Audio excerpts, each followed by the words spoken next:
Hello बच्चों, very good morning. KVM के YouTube channel में आपका स्वागत है। मैं अजय कुमार विद साइंस। हम पढ़ा रहे हैं कक्षा 10 का विज्ञान। तो हमारा जो चैप्टर था 5 दैनिक जीवन में रसायन, इसमें अब तक हमने पढ़ा अम्ल, क्षार और लवण के बारे में, उनकी डेफिनेशन पढ़ी थी।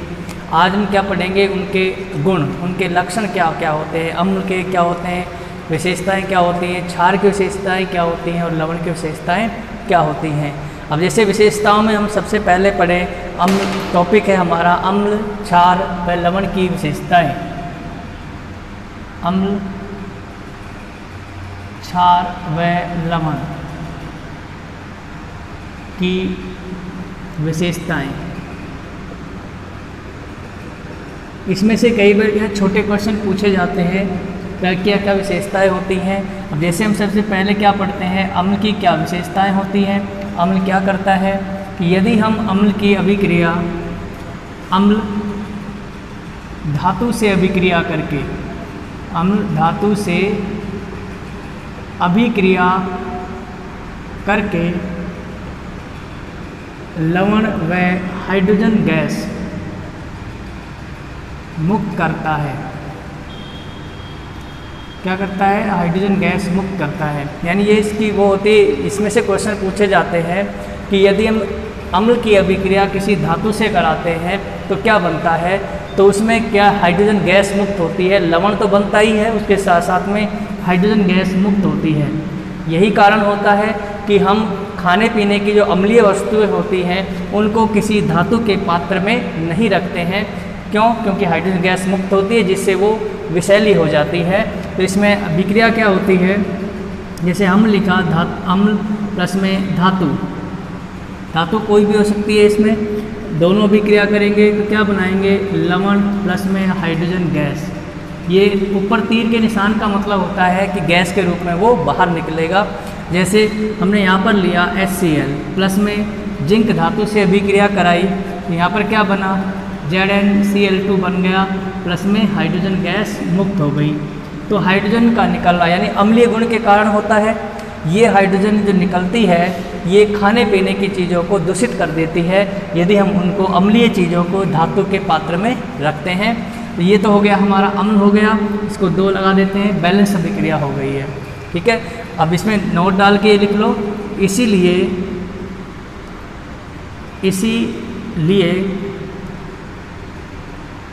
खाने या भोजन सामग्री को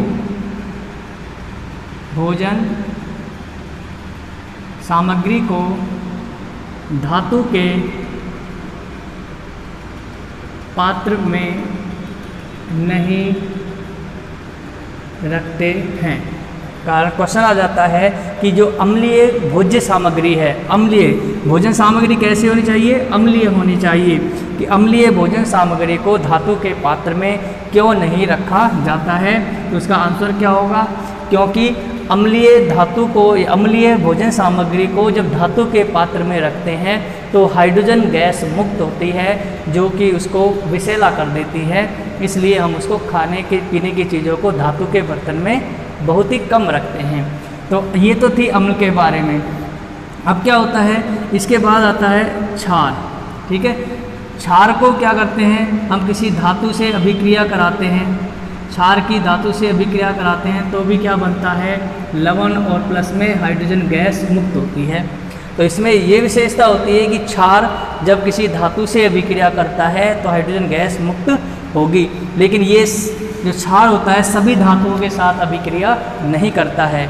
इसलिए ये बहुत ही कम कंडीशन होती हैं जो क्षारीय पदार्थों को हम उसमें रख देते हैं, सभी धातुएं हाइड्रोजन गैस मुक्त नहीं करती हैं।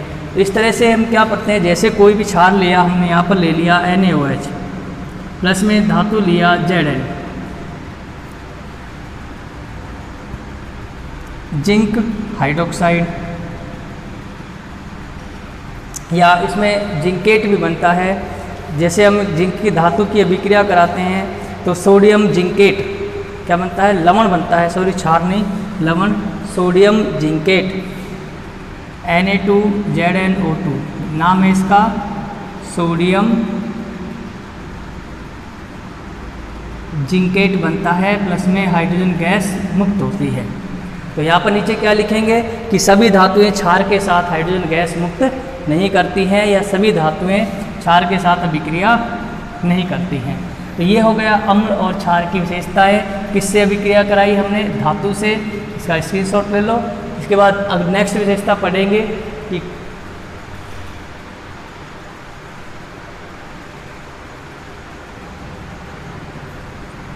इसके बाद है धातु ऑक्साइड की अम्ल से अभिक्रिया और अधातु ऑक्साइड की क्षार से अभिक्रिया।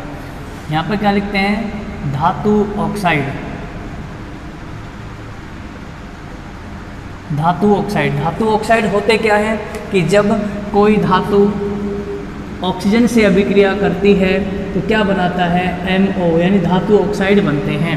अब जैसे मान लो ZnO लिया, प्लस में O2 लिया, क्या बना? Zinc oxide. ठीक है। कैल्शियम प्लस में ऑक्सीजन, क्या बना? Calcium oxide. तो ये क्या कहलाते हैं? धातु ऑक्साइड कहलाते हैं। अब इन धातु ऑक्साइड की अभिक्रिया अम्ल से कराते हैं तो क्या बनता है कि धातु ऑक्साइड प्लस में अम्ल। धातु ऑक्साइड की अम्ल से अभिक्रिया कराने पर क्या बनते हैं? लवण और जल बनता है। अब यहाँ पर देखो लवण और जल किस में बनता था? उदासीनीकरण अभिक्रिया में भी बनता था। जैसे हम बात करें यहाँ पर ये कैल्शियम ऑक्साइड प्लस में अम्ल लिया हमने, HCl ले लिया या H2SO4, कोई सा भी अम्ल ले सकते हैं। तो यहाँ पर क्या बनता है? ये कैल्शियम क्लोराइड प्लस में जल H2O। तो ये हमारा क्या बन गया? लवण और ये जल। तो लवण और जल कब बनते हैं? जब अम्ल और क्षार की अभिक्रिया कराते हैं। तो ये तो क्या हो गया हमारा अम्ल। तो यहाँ पर कैल्शियम ऑक्साइड की प्रकृति कैसी हो जाएगी? इसकी प्रकृति हो जाएगी क्षारीय प्रकृति। ठीक है। तो हम कह सकते हैं जो धातु ऑक्साइड होते हैं वो क्षारीय प्रकृति के होते हैं। इसी तरह से यदि अधातु ऑक्साइड ले, अधातु ऑक्साइड, अधातु ऑक्साइड की क्षार से अभिक्रिया कराए, अम्ल से तो हो गई, अब क्षार से अभिक्रिया कराते हैं तो यहाँ पर क्या बनते हैं? वही लवण और जल बनता है। ठीक है। अब लवण और जल कब बनते हैं? जब अम्ल और क्षार की अभिक्रिया कराए। अगर मान लो यहाँ पर क्षार है तो आगे क्या होगा? वो अम्ल होगा। जैसे यहाँ पर ये अम्ल था तो इधर कौन था? क्षार था। अब यहाँ पर क्षार है तो यहाँ पर ये अम्ल होगा। अधातु, अधातु का मतलब होता है जो हम P ब्लॉक में जाते हैं तो वहाँ पर अधातु पाए जाते हैं, तो उनके ऑक्साइड, जैसे कार्बन डाइऑक्साइड। ठीक है। कार्बन एक अधातु है, ये ऑक्सीजन से क्रिया कराई तो CO2 बन गई। इसकी अभिक्रिया हम यहाँ पर कराते हैं। कोई भी क्षार ले सकते हैं, NaOH ले सकते हैं, KOH ले सकते हैं, या कैल्शियम हाइड्रोक्साइड ले सकते हैं, मैग्नीशियम हाइड्रोक्साइड भी ले सकते हैं। तो इनकी अभिक्रिया जब कराते हैं, जैसे हमने यहाँ पर लिया, मान लो NaOH ले लेते हैं क्षार। ठीक है। दोनों अभिक्रिया करते हैं तो सोडियम कार्बोनेट Na2CO3 प्लस में जल, ये H2O, ये क्या है हमारा? लवण, और वो उधर क्या है? जल। ये क्या बना? क्या था ये? क्षार। तो कार्बन डाइऑक्साइड कैसी प्रकृति होगी इसकी? अम्लीय प्रकृति का होगा। क्लियर है। तो इस तरह से धातु ऑक्साइड और अधातु ऑक्साइडों की अभिक्रिया अम्ल व क्षार से कराते हैं तो लवण और जल बनते हैं। तो यहाँ पर इनके ऑक्साइडों की प्रकृति का भी पता लगा सकते हैं कि अम्लीय होते हैं या क्षारीय होते हैं। इसका स्क्रीनशॉट ले लो, ये धातु ऑक्साइड का। एक लास्ट इसका विशेषता और लिख लो कि अम्ल व क्षार दोनों ही क्या होते हैं? वाटर सोल्यूबल होते हैं, पानी में विलयशील होते हैं। इसका मतलब ये हुआ कि ये दोनों जल में विलय होकर अपघटित हो जाते हैं। अम्ल तो H आयनों में और क्षार OH- आयनों में अपघटित हो जाते हैं। तो हम क्या लिख सकते हैं कि सभी अम्ल व क्षारों के जलीय विलयन, क्या लिखेंगे यहाँ पर? सभी, ये विशेषताओं में है, अम्ल व क्षारों के जलीय विलयन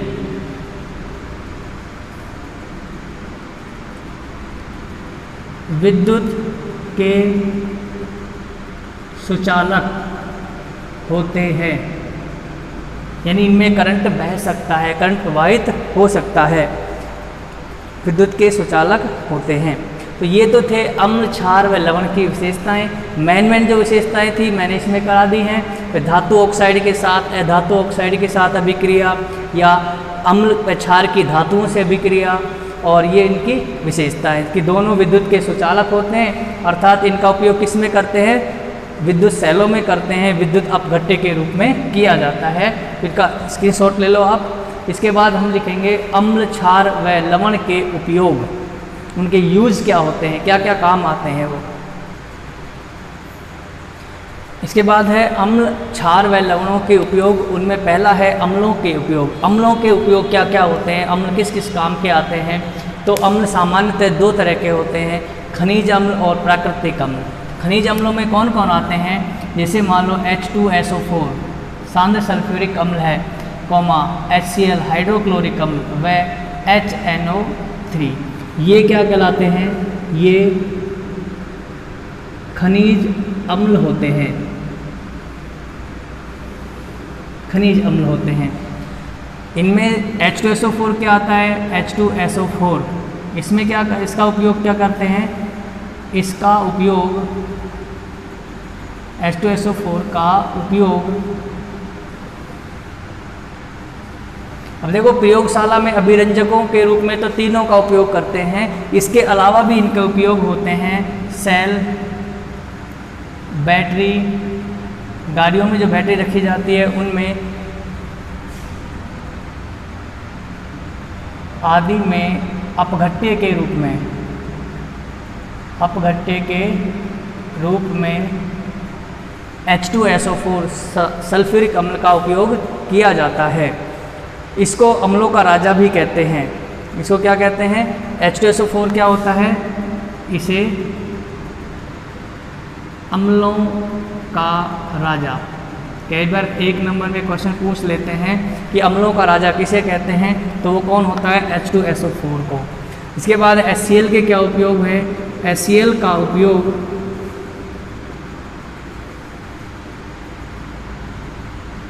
सिंक व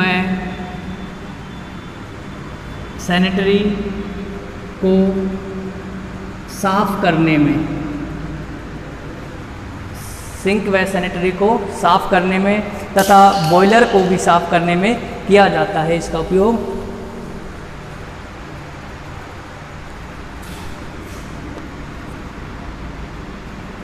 अनेक उद्योगों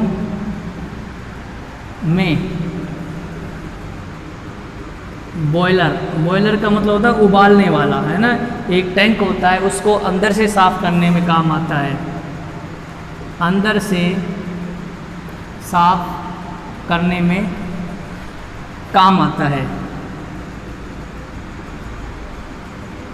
ये इसका उपयोग हो गया और ये इसका उपयोग बचा HNO3। HNO3 का उपयोग किसमें करते हैं, नाइट्रिक एसिड बोलते हैं इसको। HNO3 का उपयोग उर्वरक बनाने में व सोने चांदी के गहनों को साफ करने में किया जाता है। उर्वरक बनाने में व सोने चांदी के गहनों को साफ करने में किया जाता है। ठीक है, इस तरह से नाइट्रिक एसिड का उपयोग भी किया जाता है।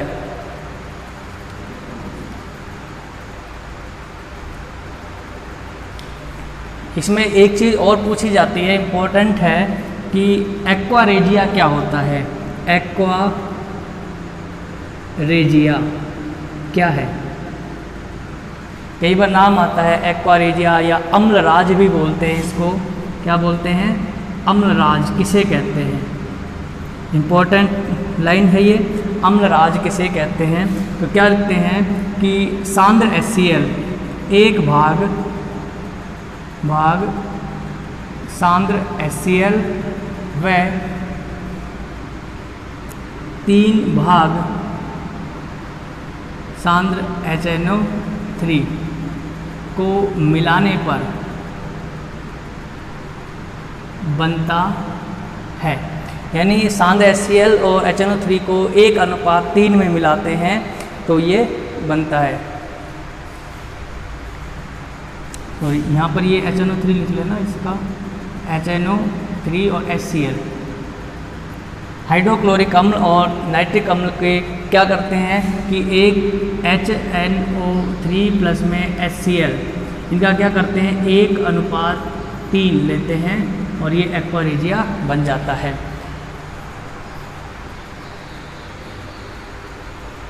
ये बना विलयन एक्वा रेजिया कहलाता है। तो ये तो थे खनिज अम्ल। खनिज अम्लों में कौन कौन आते हैं? H2SO4, HCl और HNO3। सल्फ्यूरिक अम्ल, हाइड्रोक्लोरिक अम्ल और नाइट्रिक अम्ल, इनके अलग अलग उपयोग होते हैं। एक्वा रेजिया किसे कहते हैं? जब 1 भाग नाइट्रिक एसिड और 3 भाग हाइड्रोक्लोरिक एसिड को मिलाते हैं तो एक्वा रेजिया बनता है। इसके बाद आता है कि खनिज अम्लों के बाद आता है कार्बनिक अम्ल। अम्ल तो 2 तरह के होते हैं, खनिज अम्ल और कार्बनिक अम्ल। तो कार्बनिक अम्ल में क्या होते हैं? वे अम्ल जो पेड़ पौधों व जीव जंतुओं से प्राप्त होते हैं उन्हें कार्बनिक अम्ल कहते हैं। ठीक है, जैसे कौन कौन से? लैक्टिक अम्ल,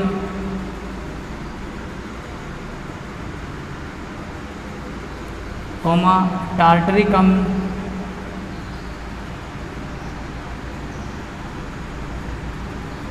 सिट्रिक अम्ल, आदि। ये सभी क्या हैं? कार्बनिक अम्ल कहलाते हैं, जो कि पेड़ पौधे व जीव जंतुओं से प्राप्त होते हैं। तो इनका स्क्रीनशॉट ले लो। ये हमने अम्लों के उपयोग पढ़े हैं। इसके बाद हम क्षार के उपयोग पढ़ेंगे, कौन कौन से क्षार हैं, क्या क्या काम आते हैं। क्षार और लवण के उपयोग, ये है क्षार और लवणों के उपयोग।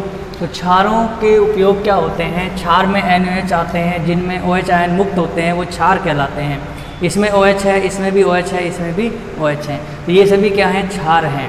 तो NaOH का उपयोग साबुन व अपमार्जक उद्योग में किया जाता है और साथ ही कागज और वस्त्र उद्योग में भी इसका उपयोग किया जाता है। सोडियम हाइड्रोक्साइड का उपयोग, सोडियम व कैल्शियम हाइड्रोक्साइड का उपयोग मिट्टी की अम्लता को दूर करने में किया जाता है। खेतों में डालते हैं, यदि खेतों की अम्लता बढ़ जाती है तो कैल्शियम हाइड्रोक्साइड का पाउडर उसमें मिला दिया जाता है, जिससे अम्लता को दूर कर सकते हैं।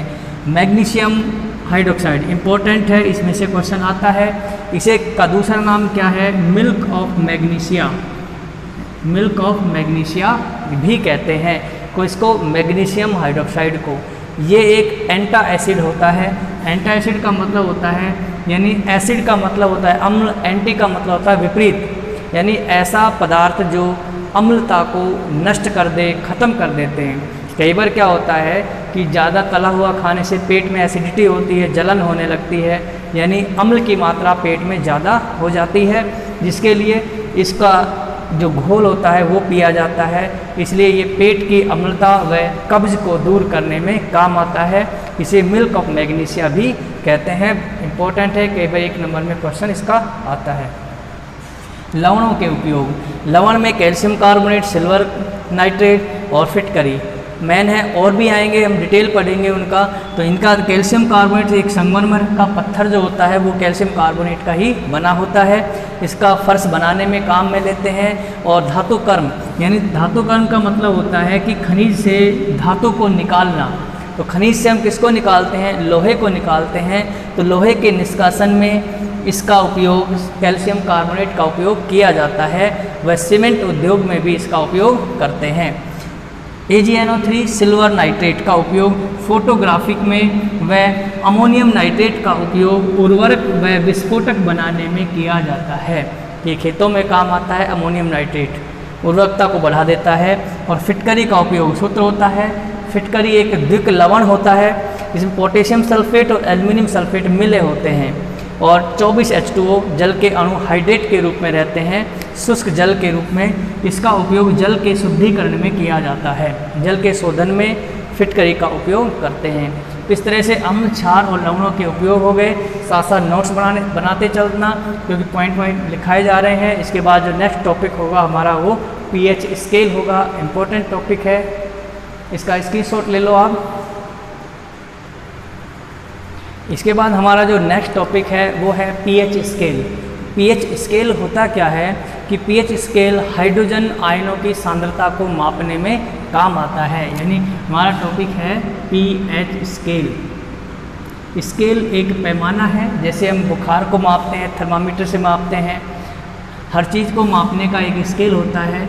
ऐसे ही अम्लीयता और क्षारीयता को मापने के लिए एक स्केल होता है जिसे पीएच स्केल कहते हैं, जो हाइड्रोजन आयनों की सांद्रता को मापता है। इसमें जो P है ये एक जर्मन शब्द है, जर्मन शब्द है जिसका अर्थ होता है पुशांश। पुशांश को यानी शक्ति भी कहते हैं, शक्ति यानी पावर। पुशांश शब्द है, जर्मन शब्द है जिसको शक्ति भी कहते हैं या पावर भी कहते हैं। उसका सूचक होता है 1909 में सोरेनसन नामक वैज्ञानिक ने इसको बनाया था। 1909 में सोरेनसन नामक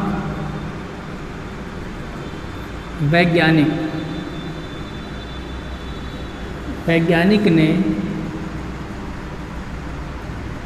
पीएच स्केल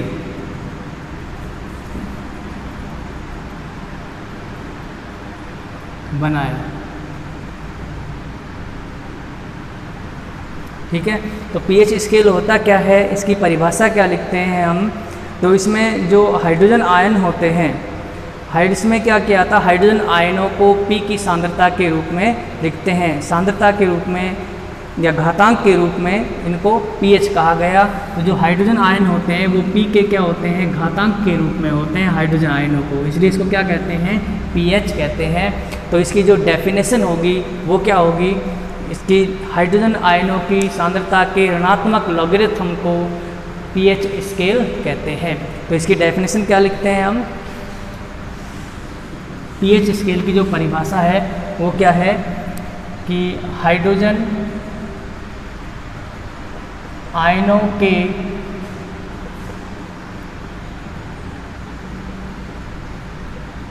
ऋणात्मक लॉगरिथम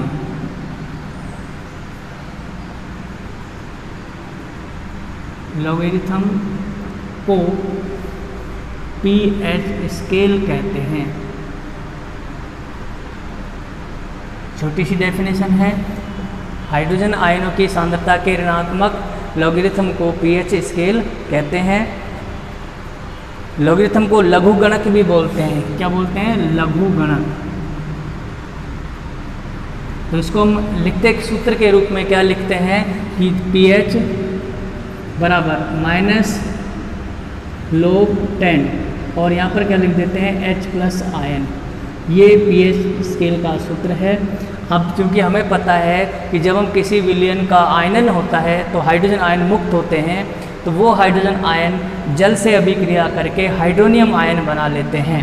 ये H+ आयन जल से क्रिया कर H3O+ यानी हाइड्रोनियम आयन बना लेते हैं। तो इसके अनुसार pH की परिभाषा क्या हो जाएगी, तो हम pH को कैसे लिख सकते हैं, pH बराबर -log10 और यहाँ लिख देंगे H3O+ और बड़े कोष्ठक में इसको बंद कर देंगे। तो pH का फॉर्मूला ये 1 और ये 2 दोनों ही pH के फॉर्मूले हैं। इस तरह से इनको लिखते हैं। कारण क्या होता है कि जब विलयन का आयनन होगा तो ये विलयन में मुक्त आयन, मुक्त हाइड्रोजन आयन किसमें, विलयन में, इस तरह से लिख लो, विलयन में मुक्त हाइड्रोजन आयन अकेले नहीं रहेंगे, जल से तुरंत अभिक्रिया करेंगे और हाइड्रोनियम आयन में बदल जाएंगे। जैसे हमने पहले ही पढ़ा था, उसमें H प्लस किससे अभिक्रिया करता है, H2 से क्या बनाता है, H3O प्लस। ये हाइड्रोनियम आयन कहलाता है। तो इसके ऋणात्मक लोगरिथम को विलयन की pH भी कहते हैं। तो इस तरह से ये, तो इसमें क्या होता है कि किसी विलयन में जितने ज़्यादा हाइड्रोजन आयन होंगे, ऋणात्मक का मतलब होता है उसके विपरीत है, यदि हाइड्रोजन आयनों की सांद्रता बढ़ेगी तो pH का मान कम होता चला जाएगा। तो हम इसको कैसे लिख सकते हैं, नीचे, यदि किसी विलयन में हाइड्रोजन आयनों की सांद्रता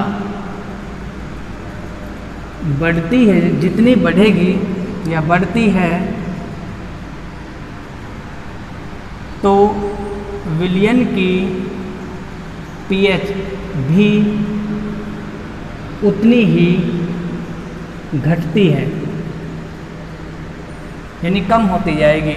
हम ये भी कह सकते हैं कि pH व्युत्क्रमानुपाती होता है H प्लस आयन के। ठीक है, इस तरह से।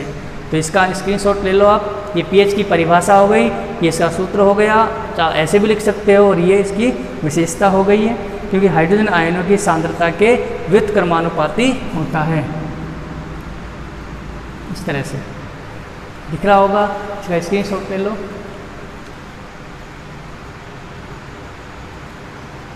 उनको थोड़ा सा साफ लिख देता हूँ मैं, ये थोड़ा सही नहीं दिख रहा है, इसको ऐसे लिख दूँ। pH व्युत्क्रमानुपाती होता है 1/H प्लस, बड़ा कोष्टक। ये क्या दर्शाता है, ये सांद्रता को इंडिकेट करता है कि pH होता है जो H प्लस आयनों के व्युत्क्रमानुपाती होता है। pH स्केल में जैसे विलयन उदासीन भी होता है, अम्लीय भी होता है और क्षारीय भी होता है। तो किस पर डिपेंड करती है, वो H प्लस आयन और OH आयनों की सांद्रता पर निर्भर करती है। उदासीन जल में क्या होता है, H प्लस आयन व OH माइनस आयन की सांद्रता क्या होती है कि सांद्रता 1 × 10⁻⁷। ये जो सांद्रता है ये क्या है, H प्लस और OH माइनस आयनों की सांद्रता होती है जो 1.10⁻⁷ मोल प्रति लीटर होती है। क्या होती है, मोल प्रति लीटर, मोल प्रति लीटर, यानी इतना मोल 1 लीटर में होता है। तो अब देखो इसका उदासीन जल का pH क्या होगा, उदासीन जल किसका, उदासीन जल का pH या उदासीन विलयन का pH क्या होता है, इसको क्या लिखेंगे हम, ऋणात्मक लोगरिथम होता है। तो ऋणात्मक लोगरिथम का मतलब होता है जो उसकी पावर होती है वो उसकी pH कहलाती है। अब यहाँ पर जो इसकी पावर है वो क्या है, 7 है, तो हम इसको लिखते हैं -log, और यहाँ पर लिखेंगे 1 × 10⁻⁷, और ये इसकी सांद्रता, सांद्रता का चिन्ह है बड़ा कोष्टक, जिसे मोल प्रति लीटर में मापते हैं। तो हम इसका pH क्या हो जाएगा, pH बराबर 7 हो जाएगा। तो हम ये कह सकते हैं कि उदासीन विलयन या उदासीन जल का pH कितना होता है, 7। तो अब जैसे जैसे 7 का मान बढ़ेगा या 7 का मान कम भी हो सकता है, तो इसके लिए एक स्केल बनाया जाता है जो कि इसकी किसी भी अम्ल व सामर्थ्य, अम्ल व क्षार की सामर्थ्य यानी स्ट्रेंथ किस पर डिपेंड करती है, H प्लस व OH माइनस आयनों की सांद्रता पर निर्भर करती है, कि सांद्रता पर निर्भर करती है। कई बार पूछ लेते हैं कि अम्ल व क्षार की सामर्थ्य यानी स्ट्रेंथ, पावर किस पर डिपेंड करती है, H व OH माइनस आयनों की सांद्रता पर। जिसमें OH आयन ज़्यादा होंगे वो प्रबल अम्ल होगा, जिसमें OH माइनस आयन ज़्यादा होंगे वो प्रबल क्षार होगा। तो इस तरह से एक स्केल बनाया जाता है जिसको pH स्केल कहते हैं, उसको इस तरह से दर्शाते हैं हम। इसका स्क्रीनशॉट ले लो, उदासीन जल का pH है ये।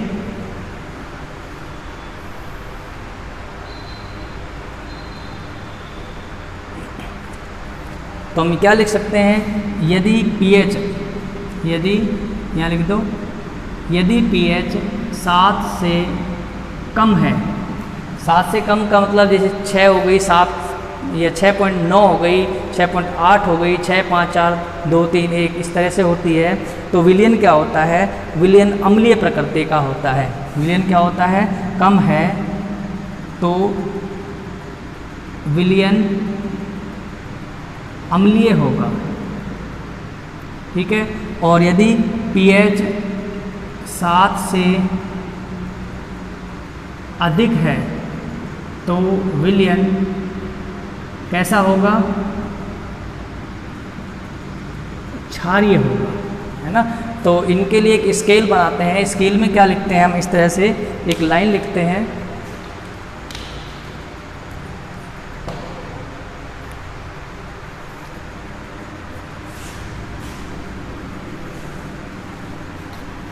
इनको साथ साथ उतारते चलो। देखो pH स्केल ये होता है 0 से pH 14 तक होती है। 0 यानी pH 7 पर विलयन क्या होता है? शुद्ध जल होता है, उदासीन होता है। शुद्ध जल का मतलब होता है इसमें विद्युत का प्रवाह नहीं होता है, यानी करंट नहीं बहता है। तो ये शुद्ध जल होता है जो ना तो अम्लीय होता है ना ही क्षारीय होता है। जैसे जैसे pH का मान कम होता चला जाता है अम्लीय गुण बढ़ता चला जाएगा। अम्लीय गुण में कौन होते हैं? जैसे मान लो जठरी रस होता है, जठरीय रस जो आँख में होता है, HCl है, नींबू का रस है, संतरा है,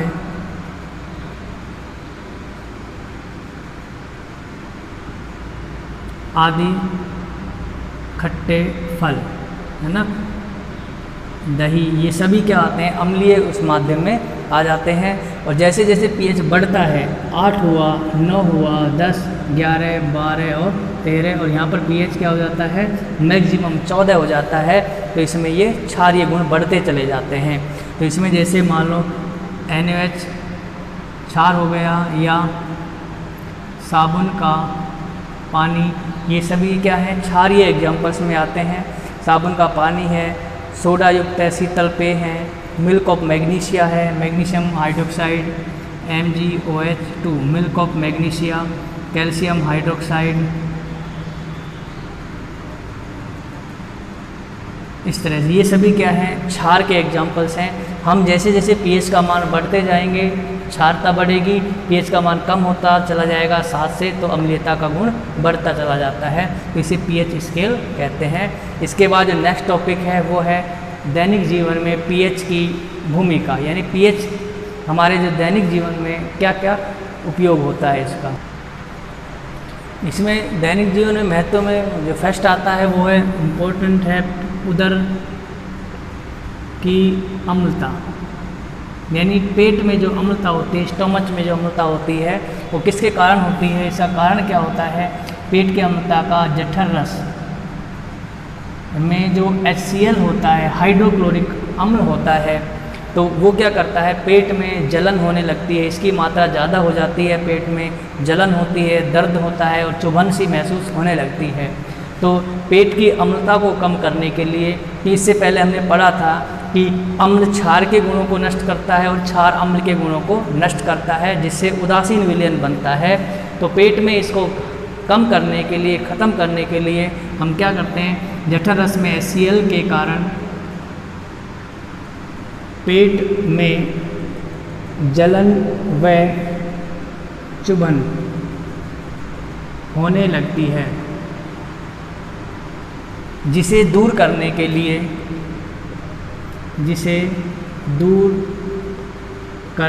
लिए, milk of magnesia, magnesium hydroxide, ये क्या होता है? क्षार होता है, एंटासिड होता है।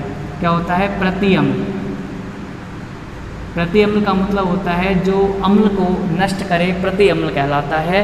प्रतिअम्ल होता है ये क्षार का उपयोग करते हैं जो अम्लता को नष्ट कर उदासीन कर देता है, उदासीन कर देता है। ना मिल्क ऑफ मैग्नीशिया का उपयोग किया जाता है दैनिक जीवन में, क्योंकि मिल्क ऑफ मैग्नीशिया की जो पीएच होती है वो ज़्यादा होती है। इसके बाद जो नेक्स्ट है दंत क्षय।